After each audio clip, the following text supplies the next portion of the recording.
buenos días. Somos el equipo 3 de la clase de Biología Celular y les venimos a hablar de la membrana celular, su estructura, función y procesos de transporte. El equipo está conformado por Sergio Figueroa y Lenia Guadalupe, Color Velázquez María Alejandra, Godínez García Cristina, González Arco Evelyn, Pineda Alvarado Ancelicet y nuestros docentes María Guadalupe Romero García. Estructura de la membrana. La membrana que sirve como límite entre el interior de una célula y el ambiente extracelular. Las células están separadas del mundo externo por una estructura delgada y frágil, llamada membrana plasmática. Son ensambles de lípidos y proteínas que los componentes se mantienen juntos en una hoja delgada de enlaces no covalentes. Mide de 5 a 10 nanómetros de espesor. La membrana celular está conformada por canal de proteína, bicapa lipídica, cadenas de carbohidratos, proteínas. Función de la membrana. 1. Compartimentalización. 2. Andamiaje para actividades bioquímicas. 3. Provisión de una barrera de permeabilidad selectiva. 4. Transporte de solutos. 5. Respuestas de señales externas. 6. Interacción celular. 7. Transducción de energía.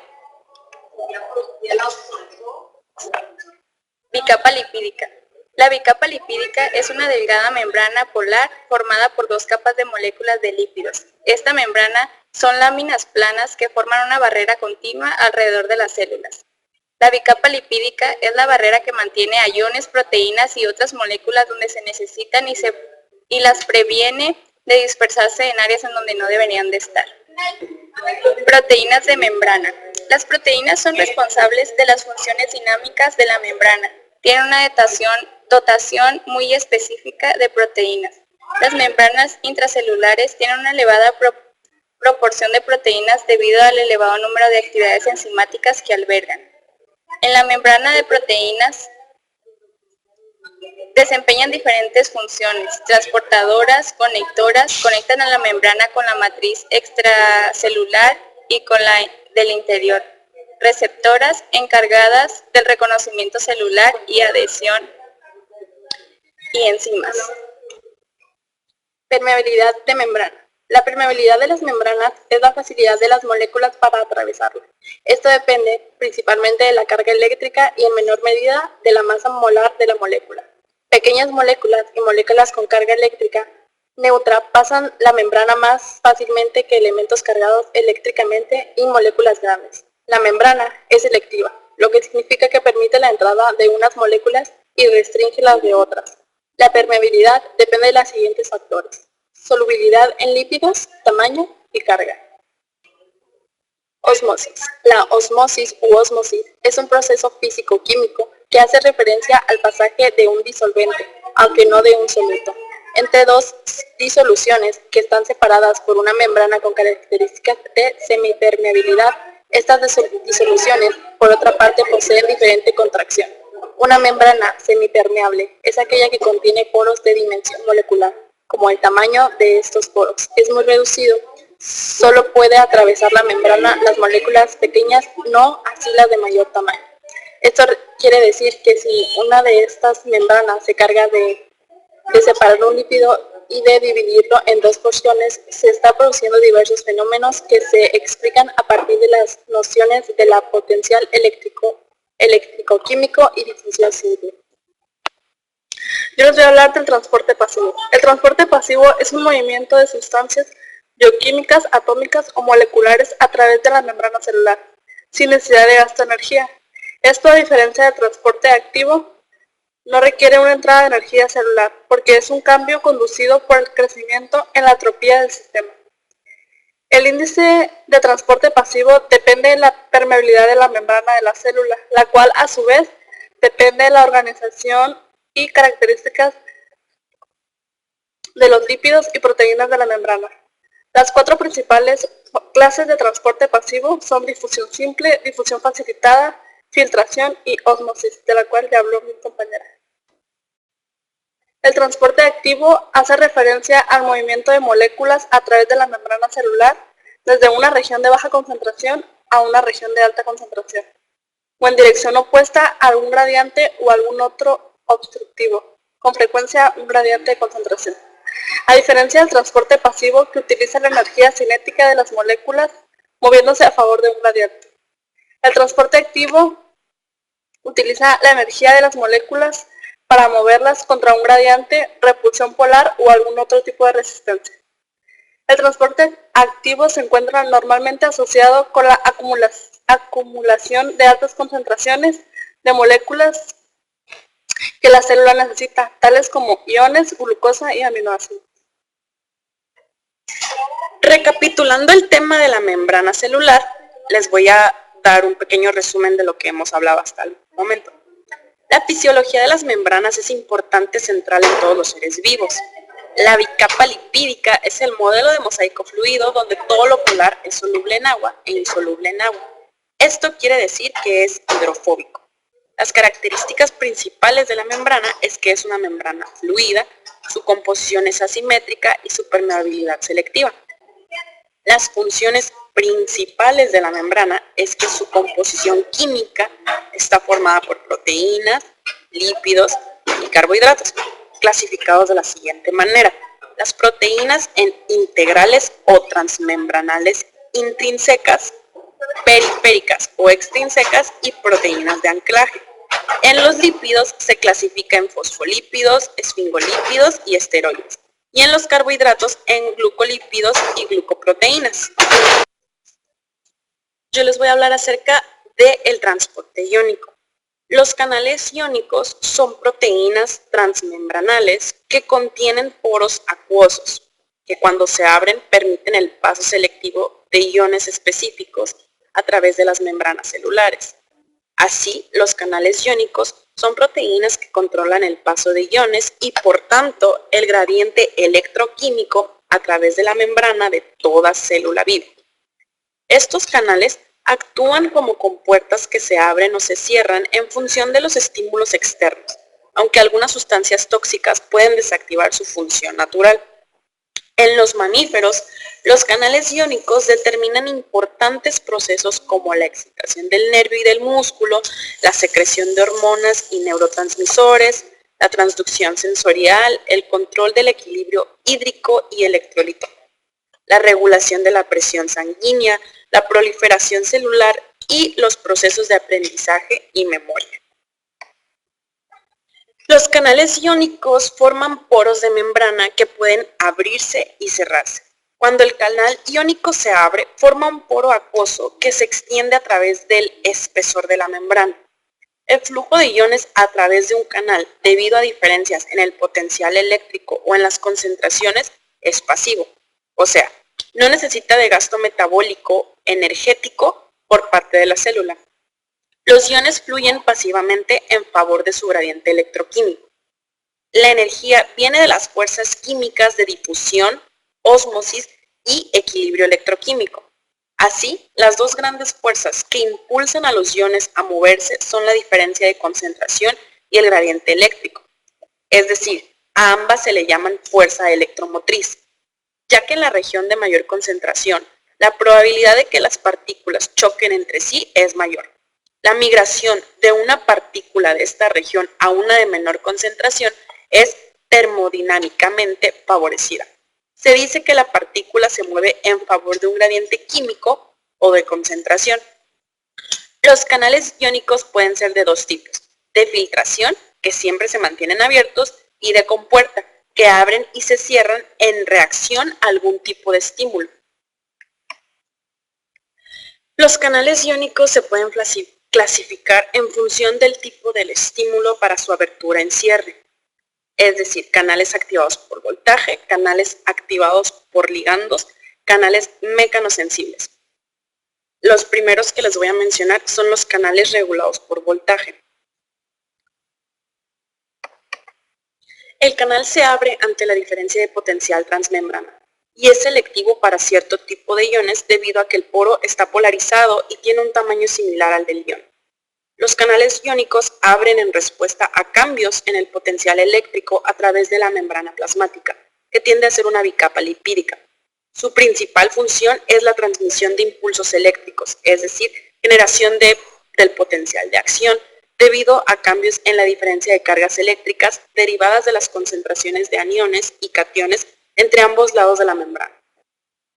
Las probabilidades de cierre y apertura de los canales iónicos son controlados por un sensor que puede ser eléctrico, químico o mecánico.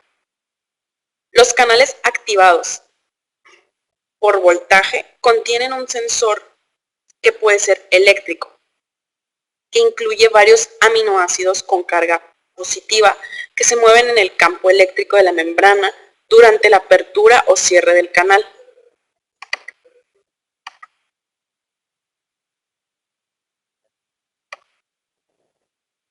El cambio en la diferencia de potencial eléctrico en ambos lados de la membrana provoca el movimiento del sensor. El movimiento del sensor de voltaje crea un movimiento de cargas llamado corriente de compuerta que cambia la energía libre que modifica la estructura terciaria del canal, abriéndolo o cerrándolo.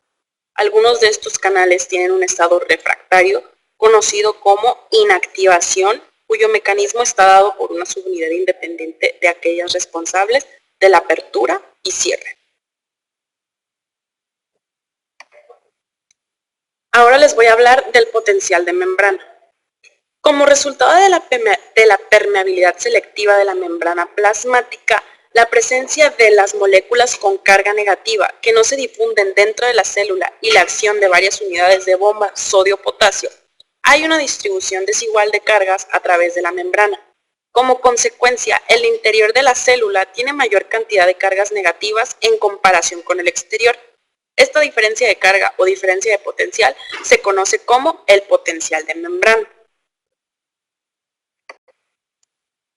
El potencial de membrana es la diferencia de voltaje eléctrico a ambos lados de la membrana, producto de la distribución asimétrica de iones. Como resultado de la permeabilidad selectiva de la membrana plasmática, la presencia de las moléculas con carga negativa que no se difunden dentro de la célula y la acción de varias unidades de la bomba sodio-potasio, existe una distribución desigual de cargas a través de la membrana. Como consecuencia, el interior de la célula tiene mayor cantidad de cargas negativas en comparación con el exterior. Esta diferencia de carga o diferencia de potencial, como ya habíamos mencionado, se le conoce como el potencial de membrana. Ahora bien, la conducción eléctrica o neurotransmisión. Existen diferentes tipos de conducción eléctrica. Hay tres tipos de conductividad de la membrana que se miden. La primera es la capacidad de todos los solutos, tales como agua y solución salina, a impregnar de una pared celular sin resistencia. La segunda forma de conductividad de la membrana es semipermeable. Esto quiere decir que en la que la membrana es impermeable a los solutos, como solución salina, pero permeable a las moléculas biológicas, tales como el agua. Y la última forma de la conductividad es resistente al agua, en la que ninguna forma de soluto puede penetrar la pared celular. Sus características son las siguientes. La medición de base para la conductividad de la membrana se refiere al exterior de la célula. Todas las células comparten el mismo entorno externo y esto de una medida de la base con la membrana de conductividad, excepto que pueden ser medidos con precisión. Cualquier cambio en la conductividad de la membrana de una célula afecta a su relación con el entorno, compartido por todas las células presentes. Al centrarse en la conductividad de una sola célula, los investigadores fueron capaces de empezar a cambiar esta configuración desde la dirección de adentro hacia afuera. Una de las dificultades en el trabajo con la conductividad de la membrana celular es que la introducción de un medio artificial para experimentación o cambiar el potencial de membrana puede causar una variación natural de la conductividad de las células circundantes. El cambio de la carga eléctrica en una membrana puede aumentar o reducir los cargos de las células circundantes. Esta reacción en cadena no se controla fácilmente o se incluye con una repetición del experimento para establecer una nueva base para el entorno externo en cada cambio introducido. Esto es cierto tanto para la manipulación de células biológicas y células fabricadas. Recapitulando el concepto inicial de la membrana como una estructura que separa a la célula de su medio, es atribuido a Schwamm, quien indicó que el comportamiento de los tejidos animales o vegetales es gobernado por las actividades coordinadas de las células individuales de las que está compuesta. Así, siendo la célula la unidad del tejido, debería estar limitada por alguna estructura que preservara su identidad y evitara su fusión con las células adyacentes. El desarrollo del concepto de membrana se basó principalmente en estudios hechos en las células vegetales, porque éstas se prestan más que las células animales a los estudios microscópicos, especialmente en condiciones experimentales. Las células vegetales difieren de las animales principalmente en la presencia de una pared de celulosa que en el tejido las separa de sus vecinas o del medio ambiente en los organismos formados por una sola célula como las algas. A continuación les voy a dar datos generales de cómo surgió la membrana. Sin embargo, la especulación básica más conocida es la de Bernstein en 1902, quien dijo que como las células vivas estaban rodeadas por una membrana con una permeabilidad baja para los iones. Esto permitiría predecir que al aplicar una corriente eléctrica, los iones pasarían principalmente alrededor de las células. Ya en 1899, Stewart había demostrado que la conductividad de la sangre disminuía cuando la concentración de eritrocitos en un recipiente aumentaba. Por lo tanto, la siguiente pregunta era, ¿qué parte de los eritrocitos contribuía a la resistencia alta? Esto es, si el interior estaba lleno con un electrolito, buen conductor de la electricidad, entonces solamente la asta hipotética membrana contribuiría con la resistencia. Más datos de la membrana ya para generalizar y finalizar con la presentación. La membrana plasmática, membrana celular, membrana citoplasmática o plasmalema es una bicapa lipídica que delimita toda la célula.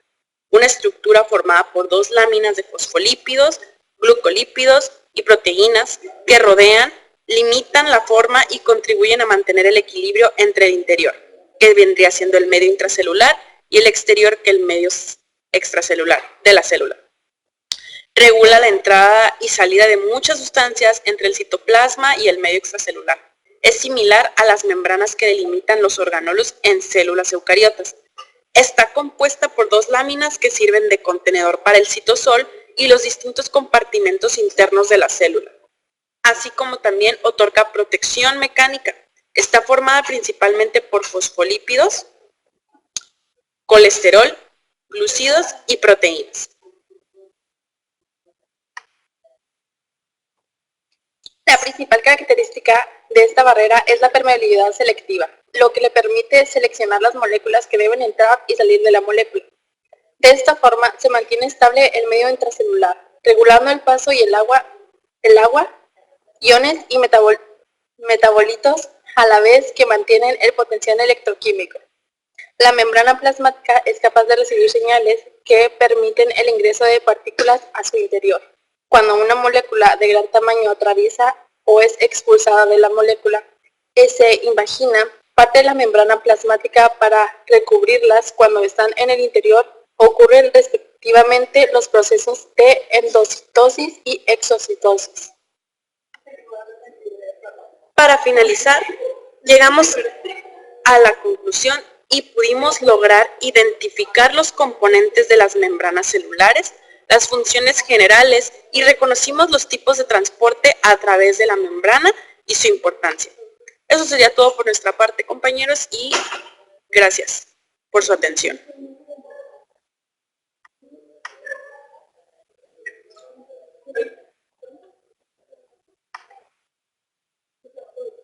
Gracias por su atención.